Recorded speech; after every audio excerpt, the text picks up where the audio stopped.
En ce début de XXe siècle, dans le monde, ce sont les puissances européennes qui dominent. Et cette domination prend plusieurs formes. D'abord, il y a la puissance démographique, car la population européenne, Russie comprise, a plus que doublé, passant de 195 millions d'individus en 1800 à 422 millions en 1900.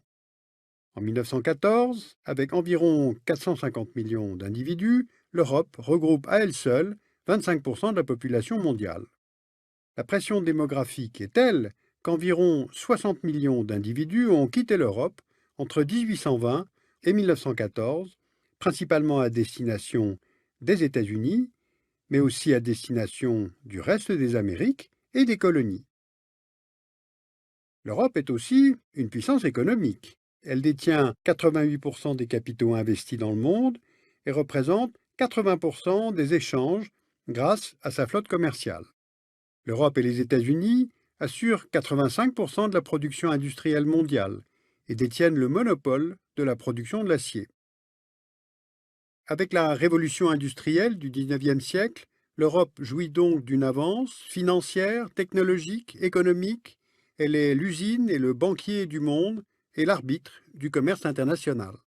Mais pour faire tourner ses usines et son économie, l'Europe a besoin de matières premières et de débouchés pour ses produits. L'accroissement de la population et ses nécessités économiques expliquent donc en partie la troisième forme de la puissance européenne, qui est la dimension politique. En 1914, après plus de 40 ans d'expansion coloniale, les puissances européennes sont présentes partout dans le monde, surtout en Afrique et en Asie. Les empires coloniaux britanniques et français sont les plus importants, et avec ceux de l'Allemagne, du Portugal, de la Belgique, de l'Italie, de l'Espagne, des Pays-Bas, du Danemark, les empires coloniaux européens couvrent environ la moitié de la superficie du globe. Arrêtons-nous un moment sur cette carte édifiante. Les puissances européennes ont donc exporté leurs systèmes économiques, avec pour les faire fonctionner des hommes, des systèmes agricoles, des juristes et bien sûr des missionnaires et des soldats. L'Europe est donc la puissance dominante.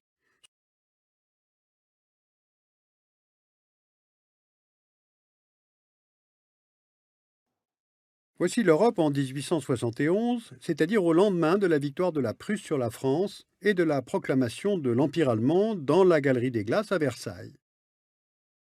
La France a perdu l'Alsace-Lorraine et le chancelier Bismarck cherche à protéger le nouvel État allemand d'une possible revanche de la France.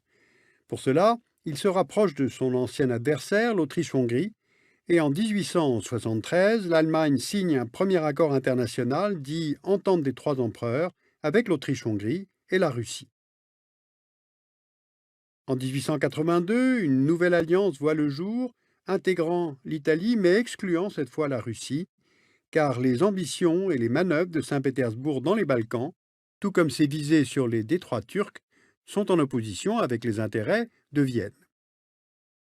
La position de l'Italie, qui participe à cette triple alliance, est ambiguë. D'une part, Rome s'oppose à Vienne à propos des terres dites irrédentes que sont le Trentin, la Vénétie julienne et la Dalmatie, mais d'autre part, l'Italie dépend financièrement de la France, puisque la bourse française détient 60% de sa dette extérieure. En 1902, les deux pays signent un accord secret qui prévoit la neutralité de l'Italie en cas d'attaque allemande sur la France. Et en 1914, lorsque la guerre éclatera, l'Italie décidera de rester neutre, du moins dans un premier temps. La formation de cette triple alliance entraîne la formation d'un second bloc opposé. En 1907, nous voici avec la Triple Entente. Le Royaume-Uni et la France ont signé un accord, auquel est venue s'adjoindre la Russie, car Londres s'inquiète de la montée en puissance de la flotte de guerre allemande sous l'impulsion de l'amiral Alfred von Tirpitz. À la veille de la guerre, l'Angleterre dispose de 31 dreadnoughts, cuirassés dont la puissance surpasse alors tous les autres navires de guerre. L'Allemagne en a 20, la France 7, l'Autriche-Hongrie 4, la Russie 4. Voici donc ces deux systèmes d'alliance qui se font face en Europe en 1914. D'un côté, la Triple Alliance, à laquelle on peut associer l'Empire ottoman, allié de l'Empire allemand dont il dépend financièrement, mais aussi la Roumanie, la Bulgarie qui se sentent menacés par les visées russes en direction des détroits turcs, et puis de l'autre côté la triple entente, à laquelle on peut associer la Serbie, un pays slave protégé par la puissance russe. Cette configuration d'alliance se double d'une course aux armements. Entre 1870 et 1914, les dépenses militaires des puissances européennes ont augmenté de 300%. Et en août 14, lorsque la guerre éclate, le nombre de soldats et de réservistes s'élève dans la triple entente à près de 11 millions d'hommes et dans la triple alliance à près de 9 millions d'hommes.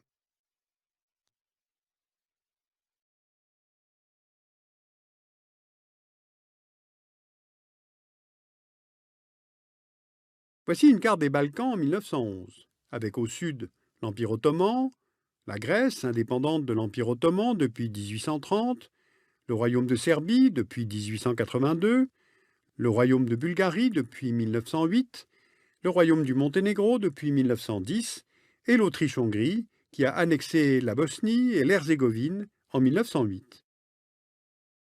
Dans les Balkans, les conflits et les affrontements entre minorités ethniques se multiplient, et cela dans un contexte marqué par la lutte d'influence que se livrent la Russie et l'Autriche-Hongrie autour de cette région. Les Bulgares, les Serbes, les Grecs, les Monténégrins s'allient alors pour prendre la Macédoine à l'Empire ottoman, autrement dit pour évincer l'Empire ottoman de ses dernières possessions européennes. C'est l'origine de la première guerre balkanique qui éclate en octobre 1912. En mai 1913, à l'issue de la première guerre balkanique, les frontières ne sont pas officiellement fixées, mais on voit ici les gains territoriaux des pays vainqueurs. Et de plus, les frontières d'un nouveau pays, l'Albanie, sont tracées, mais son territoire est occupé par les Monténégrins, les Serbes et les Grecs. En somme, l'Empire ottoman perd la majeure partie de ses territoires européens. Mais le partage des terres conquises entre les vainqueurs est difficile, en particulier le partage de la Macédoine revendiqué par une Bulgarie qui s'estime lésée. Une deuxième guerre balkanique éclate en juin 1913 contre la Bulgarie cette fois. Les Bulgares se retrouvent seuls contre leurs anciens alliés, serbes, grecs, mais aussi la Roumanie et l'Empire ottoman, coalisés. En août 1913, à l'issue de la deuxième guerre balkanique, on voit les gains territoriaux. La Bulgarie, défaite, doit laisser la Grèce et la Serbie se partager une grande partie de la Macédoine. La Serbie, sortie vainqueur des deux guerres balkaniques, devient la première puissance régionale des Balkans. En somme, si je résume, ce qui est évidemment impossible, on a des conflits entre États récents, des conflits entre empires finissants, des conflits de minorités et des nationalismes. Ainsi, les Balkans concentrent tous les éléments de tension non maîtrisables. Et de fait, c'est dans ce contexte qu'intervient l'attentat de Sarajevo, le 28 juin 1914, dont le mobile se fonde sur tous ces facteurs de tension. L'héritier du trône d'Autriche-Hongrie, l'archiduc François Ferdinand, est assassiné avec son épouse par un Serbe de Bosnie, opposé à l'occupation autrichienne. L'Empire austro-hongrois met en cause la Serbie, lui adresse un ultimatum avec l'assentiment d'Allemagne. Cet ultimatum, en 10 points, exige notamment la participation des Autrichiens à l'enquête, ce qui est considéré par Belgrade comme une incursion dans les affaires intérieures du pays. Donc les Serbes rejettent l'ultimatum. Le 28 juillet, l'Autriche-Hongrie déclare donc la guerre à la Serbie. Le 30 juillet, la Russie, alliée de la Serbie, déclare la guerre à l'Autriche-Hongrie. Le mécanisme des alliances, triple entente, triple alliance que nous avons décrit plus haut, se met alors en route. Le 1er août, l'Allemagne déclare la guerre à la Russie. La France, qui vient de perdre le pacifiste Jaurès, assassiné comme un symbole le 31 juillet par un déséquilibré, réagit en mobilisant ses troupes pour défendre la Russie. Le 3 août, l'Allemagne déclare la guerre à la France, puis envahit la Belgique, restée neutre, en application du plan Schlieffen. Eh bien, c'est un casus belli pour le Royaume-Uni, qui déclare alors la guerre à l'Allemagne le 4 août. La Première Guerre mondiale a donc commencé.